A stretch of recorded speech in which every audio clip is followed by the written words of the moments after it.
The Kalashnikov assault rifle. The most popular and reliable weapon on the planet, it completely reshaped the course of history and the very face of modern warfare. Over the past 80 years, this platform has undergone a massive evolution, from a heavy, almost crude piece of milled steel in 1947 to a modular tactical system of the 21st century. How did this legendary rifle change over time, and what has it become today? In this video, I will walk you through the evolution of 5 generations of the AK. After World War II, the Soviet Union faced the task of developing a new universal weapon chambered for the promising 7.62 by 39mm intermediate cartridge. At the time, the main infantry weapons consisted of the obsolete Mosin Nagant bolt-action rifle and the PPS-H and PPS submachine guns. However, Soviet weapon designers turned their attention to a fundamentally new concept, an automatic assault rifle, vividly exemplified by the German STG-44. It must be admitted that the Germans were the first to pioneer this class of weapon. The Americans had something remotely similar, such as the M1 carbine, but it fell short in terms of stopping power and many other criteria. The first trials for a Soviet assault rifle were held between 1943 and 1945, where the promising AS-44, designed by Alexei Sudayev, emerged victorious. Yet extensive military testing revealed that the weapon was far too heavy and required a major redesign. Unfortunately, Sudayev passed away unexpectedly shortly after, leaving no one to refine the project. Consequently, in 1946, after the war had ended, the Ministry of Defense announced a brand new contest. This was the very contest where a young designer named Mikhail Kalashnikov made his debut. He actually lost the first round with his experimental AK-46,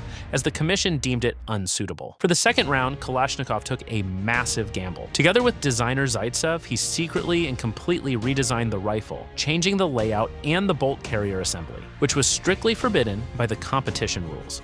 But the gamble paid off, resulting in the famous AK-47. It was this new variant that brilliantly endured brutal tests involving sand, water, and mud, while the competitors' prototypes constantly jammed. 2 years later, in 1949, the rifle was officially adopted into service. Around 10 million copies of this specific modification were eventually manufactured, but the original first-generation AK-47 served for only about 10 years. Its hefty weight of nearly 9.5 pounds and numerous minor flaws demanded radical changes. The USSR desperately needed a modernization, the very upgrade that would ultimately forge the true legend. The second generation of the Kalashnikov family was the AKM.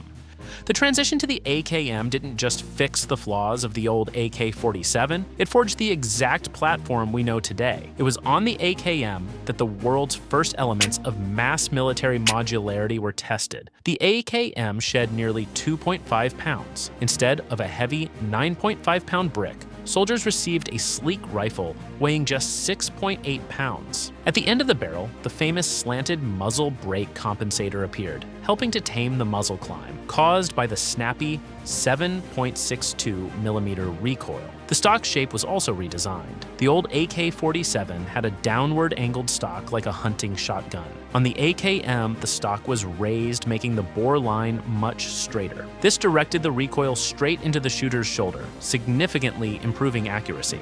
Before the AKM, tactical field modification didn't exist in the infantry. It was here that Soviet engineers first began assembling weapon systems for specific mission profiles. This led to the birth of the famous dovetail side rail mount on the left side of the receiver. Back then, it was factory installed exclusively on special night combat variants designated as the AKMN.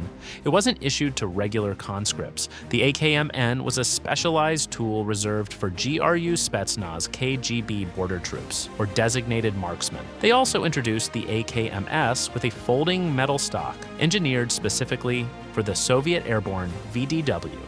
Ultimately, the AKM became the global gold standard for 3 reasons: the 7.62mm caliber. The heavy round performed flawlessly in jungles and deserts.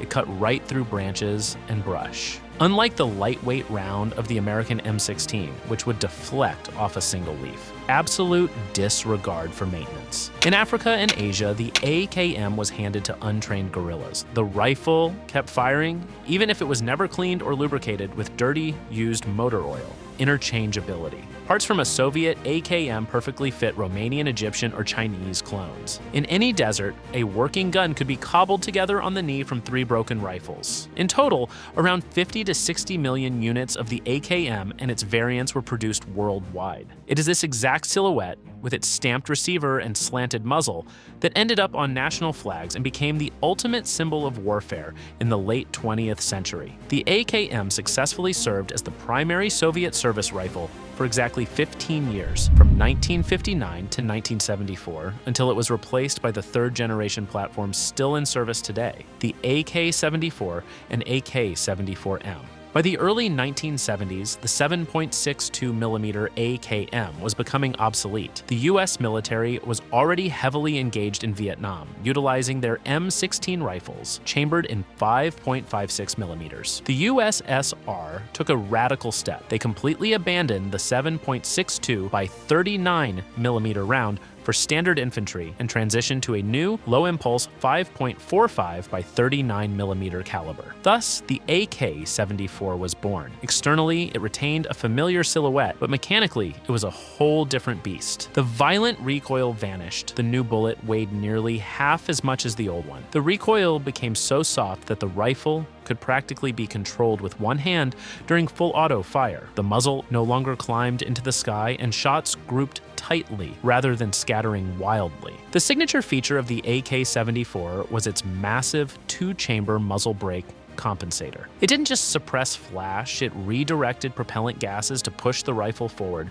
almost completely eliminating muzzle rise. Furthermore, the dovetail side rail became a standard factory feature on many variants. The AK-74 received its baptism by fire in Afghanistan, revealing both its immense strengths and its flaws. On the plus side, its reliability was legendary. The long-stroke gas piston system easily cleared out desert sand and kept cycling. The new caliber reduced magazine weight, allowing a single soldier to carry a significantly larger combat load. But its ultimate trump card was its flat trajectory. Mujahideen rebels typically ambushed Soviet columns from high up in the mountains, firing downward. With the old AKM, soldiers had to visually calculate bullet drop and aim way above the enemy's head. With the AK-74, that headache disappeared. Its lightweight bullet screamed out of the barrel at a blistering 2,950 feet per second, which leveled the playing field in areas where the Afghans held a geographic advantage. However, the brutal environment exposed several shortcomings. In the scorching Afghan heat, the wooden furniture cracked, and the protective lacquer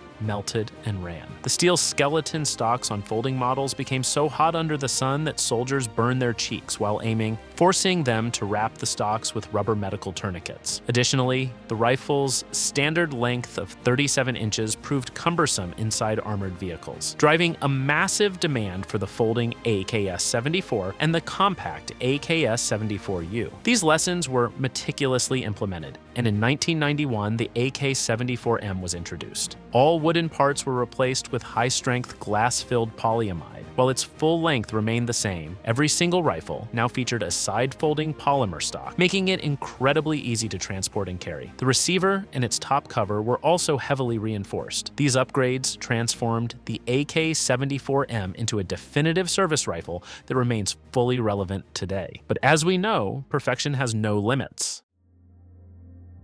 Following the Soviet collapse, a broke Izhmash created the export-oriented 100 series, based on the AK-74M, to survive. Its main feature was adaptation to multiple calibers, including the NATO standard. Venezuela became the top buyer with over 100,000 AK-103s. Other clients included India, Kazakhstan, and Saudi Arabia. In Russia, it only saw limited use by special forces. Essentially, the hundreds were just AK-74Ms in black plastic. The true breakthrough was the 200 series. Retaining the bulletproof internal mechanics, it added factory Picatinny rails, a telescopic stock, improved ergonomics, an updated safety switch, and a flash hider. The AK-200 series became the definitive bridge to the 5th generation AK-12. Before we dive into the AK-12, I'd like to ask you to subscribe if you're interested in this kind of content. So, the history of the AK-12 is perhaps one of the most dramatic and winding chapters in the modern history of the Izhevsk machine-building plant. The development of this rifle was a long, painful process. It was effectively born twice, completely changing its design along the way. It all began around 2010 to 2011, when the Russian Ministry of Defense announced that while stockpiles of legacy AK-74s were massive, the rifle itself was obsolete and failed to meet modern ergonomic standards. Vladimir Zlobin, the chief designer, took the helm of developing the new platform, designated as the AK-12.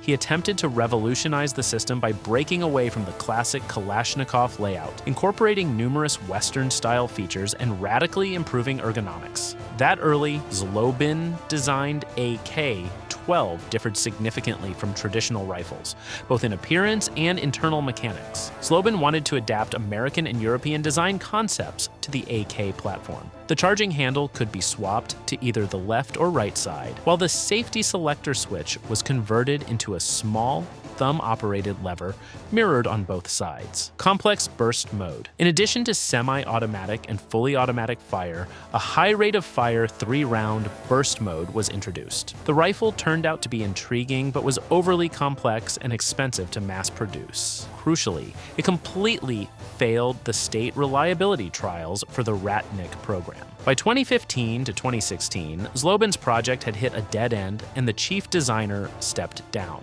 The Kalashnikov concern faced the risk of losing its primary state defense contract. The new chief designer, Sergei Urzumtsev, made a tough but pragmatic decision: scrap Zlobin's concept entirely and start fresh, using the proven, reliable, and cost-effective AK-74M platform as a foundation. In 2018, this version of the AK-12, along with the 7.62 by 39mm AK-15 variant, was officially adopted by the Russian armed forces. The onset of full-scale combat operations in 2022 exposed several critical design flaws in the AK-12. Troops heavily criticized multiple features, forcing the concern to redesign the rifle under tight deadlines. This urgency led to the development of the 2023 spec AK-12 modifications. Removal of the 2-round burst mode. In active combat, this mode proved ineffective while severely overcomplicating the trigger mechanism and reducing the weapon's overall reliability. The fire selector now has 3 positions: safe, fully automatic, and semi-automatic. The classic stiff Kalashnikov selector lever was replaced with an ambidextrous thumb switch situated above the pistol grip. This allows operators to toggle fire modes with their thumb without breaking their master grip. Redesigned handguard. The previous handguard suffered from severe play under load and overheated rapidly